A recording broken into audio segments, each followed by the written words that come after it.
हमारे बीच परम पूज्य समन सुध प्रज्ञा जी उपस्थित हैं, जो हमारे बीच विशेष व्यक्तित्व उपस्थित हैं। आध्यात्मिक शिक्षक हैं, लेखक और मूल्य आधारित जीवन प्रबंधन के वो विशेषज्ञ हैं।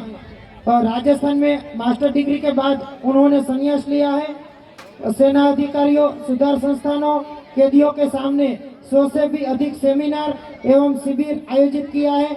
लेखक के रूप में इन्होंने 80 से भी ज्यादा किताबें लिखी है।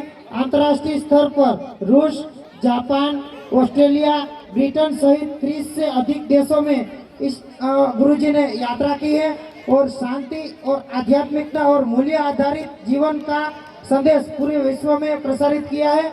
मैं प्रार्थना करता हूँ सोमन सुध प्रज्ञा जी से वो आशीर्वचन प्रदान करें।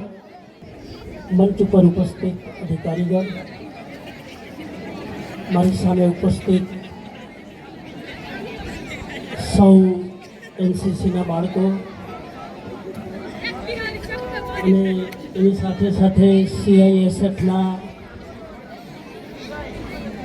યુવાનો, સમય બહુ થઈ ગયો છે। એટલું જ કહેવું છે કે આ સાયક્લોથોન યાત્રા એ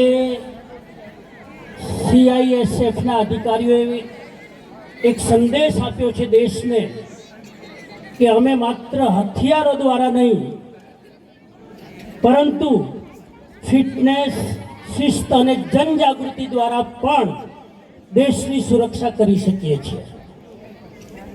આ એક બહુ જ મોટો સંદેશ છે। જેટલું જરૂરી ફિઝિકલ ફિટનેસ છે, એનાથી પણ વધારે જરૂરી માનસિક ફિટનેસ છે।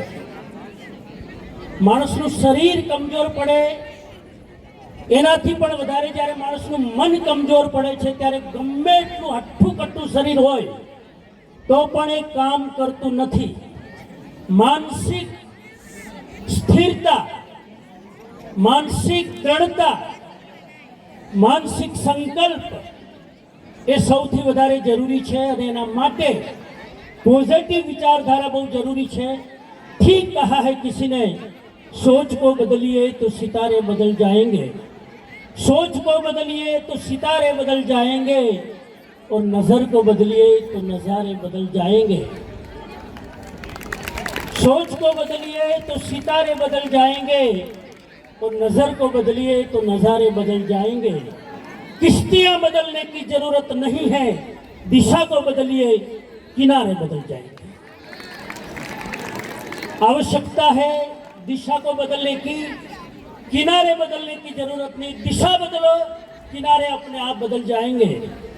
आज मैं देख रहा था, रास्ते से गुजर रहा था गाड़ी से, हमारे नौजवान एनसीसी के बच्चे, छोटे छोटे बच्चे इतनी लंबी यात्रा करके साइकिल के द्वारा एक दुनिया को, एक भारत को एक संदेश दे रहे थे कि हमारा देश एक सक्षम हाथों के द्वारा पूरे देश के नागरिक का सुरक्षा बल के साथ संरक्षण कर रहा है। हमारे विचारों में वो ताकत है। अभी जैसे आर्ट ऑफ लिविंग वालों ने आंखों पर पट्टी बांधकर अपने इंट्यूशन पावर से बता दिया था कि हमारे अंदर इतनी ताकत है। मैं एक प्रयोग करना चाहूंगा, 1 मिनट समय तो हो गया है। कोई भी एक एनसीसी का विद्यार्थी या कोई भी एक स्टूडेंट खड़े हो जाए, मैं आपको प्रूव करना चाहता हूं कि हमारे अंदर कितनी ताकत है। कोई भी एक विद्यार्थी, please one volunteer, can you stand up? Anyone, boys और गर्ल्स, प्लीज स्टैंड अप। कोई पण एक जण આવી જાઓ ફટાફટ, 1 જ મિનિટ માટે। બહુ સિમ્પલ એક સામાન્ય એક્ઝામ્પલ આપવા માંગુ છું કે આપણી અંદર કેટલી બધી તાકાત છે। Yes, very good. તમારું નામ શું? અહીં આગળ શું નામ તમારું? રેખાબેન, બહુ સરસ। સામે ચાલીને મંચ ઉપર આવે છે। મંચ ઉપર આવવા માટે પણ કોન્ફિડન્સ જોઈએ। હે, બહુ શરીર પાતળું છે પણ કોન્ફિડન્સ બહુ સ્ટ્રોંગ છે। હું રેખાને એક સિમ્પલ પ્રશ્ન પૂછું છું કે આ મેદાનમાં હું તમને દોડવાનું કહું કે તમારે દોડવાનું છે, એક ધારું નોન સ્ટોપ કેટલું દોડી શકો? 1 કિલોમીટર, 2, 3, 4, 5, 7, 2। એક છોકરાને કીધું તું કેટલું દોડી શકે? કે અડધો। મેં કેમ? તો કે કુરકુરિયા ખાઉં છું એટલે। બહુ સારી વાત છે, 2 કિલોમીટર દોડી શકે. હવે આટલી યુવાન છોકરી માત્ર 2 કિલોમીટર દોડી શકે એ જરા અંડર એસ્ટિમેટ છે. હવે આપણે રેખાને તમે કહો કેટલા કિલોમીટર દોડાવીએ? તમે કહો. હવે હવે એમને જવાબ ફરી જશે. 10. હા, એને દોડવાનું. આપણા બાપનું શું જાય બોલવા દો. 10 કિલોમીટર. ચલો જોઈએ હવે રેખા છોકરી શું જવાબ આપે. Let's see. અમારું પેલા કોઈ એગ્રીમેન્ટ નથી થયું. હું રેખાને કહું તું દોડતી હોય અને તારી પાછળ ટાઈગર પડે તો કેટલા કિલોમીટર દોડે? હા, 2.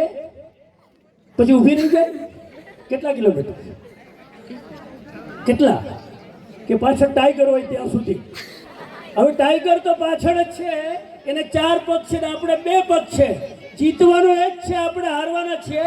પણ 2 કિલોમીટર પછી આપણે અટકશું નહીં, છેલ્લા શ્વાસ સુધી દોડશું. 8, 10, 15, 20 કિલોમીટર. આ એક્સ્ટ્રા દોડવાની તાકાત ક્યાંથી આવી? ટાઈગરે કીધું કે લઈ જા દોડ. રસ્તામાં રેડી પડી હતી કે જા દોડ. આ એક્સ્ટ્રા દોડવાની તાકાત ક્યાંથી આવી? દીકરીની અંદર જ હતી. પેલા ટાઈગરને જોયું અને અંદરની તાકાત જાગી ગઈ. માણસની અંદર અદ્ભુત શક્તિઓ છે. પોતાની જાતને અંડર